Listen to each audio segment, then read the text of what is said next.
முட்டைகோஸ் பேர்லேயே முட்டை இருக்குல்ல, முட்டைகோஸில் முட்டை போட்டு பொரியல் செய்யலாமா? கேபேஜ் எக் பொரியல் எப்படி செய்யுதுன்னு பார்க்கலாமா? இது எங்கள் அம்மாவோடைய ரெசிபி தான். மற்ற ரெசிபிஸ் வேணும்னா சேனலில் இருக்குது, ஃபாலோ பண்ணிக்கோங்க. இதுக்கு நீங்கள் வந்து கேபேஜை கட் பண்ணி எடுத்து வச்சுட்டு கூடவே மஞ்சத்தூள், குழம்பு மிளகாத்தூள், உப்பு, கொஞ்சமாக தண்ணி, வெங்காயம் இதை போட்டு நல்லா வேக வச்சு எடுத்துக்கோங்க. இதை வேக வச்சு எடுத்துகிட்டு ஆற விட்டுக்கோங்க. இதுக்கப்புறமா ஒரு பேனில் வந்து நல்லெண்ணெய் ஆட் பண்ணிவிட்டு வடகமும் ஆட் பண்ணி இந்த வேக வச்சுருக்க முட்டைகோஸை ஆட் பண்ணி நல்லா மிக்ஸ் பண்ணி விட்டுக்கோங்க. இது கூடவே வந்து கொஞ்சமாக தண்ணியும் கறி லீஃபும் ஆட் பண்ணி நல்லா மிக்ஸ் பண்ணி விட்டுக்கோங்க.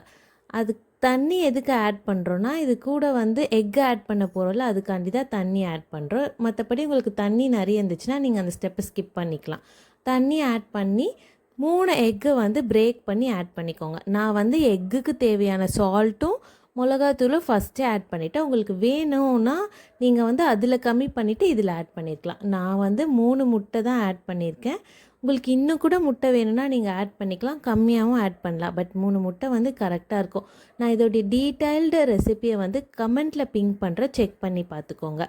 இது நல்லா 2 to 3 மினிட்ஸ்க்கு குக் பண்ணிட்டிங்கன்னா போதும், செம்ம டேஸ்ட்டாக இருக்கும். ஒரு வாட்டி ட்ரை பண்ணி பாருங்கள், அவ்வளோ டேஸ்ட்டாக இருக்கும். இதை சுட சுட சாதத்தோடு மிக்ஸ் பண்ணி சாப்பிட்டாலும் நல்லாயிருக்கும், டிஃபன் பாக்ஸ்க்கு மிக்ஸ் பண்ணி கொடுத்தாலும் நல்லாயிருக்கும். இல்லை ரசம், ரைஸ், இல்லை எந்த ஒரு சைட் டிஷ்ஷாக இருந்தாலும் இது செம்ம டேஸ்ட்டாக இருக்கும். ட்ரை பண்ணி பாருங்கள். Cook with love, serve with that. இந்த வீடியோ பிடிச்சிருந்துச்சுன்னா ஃபாலோ பண்ண மறக்காதீங்க. தேங்க்யூ.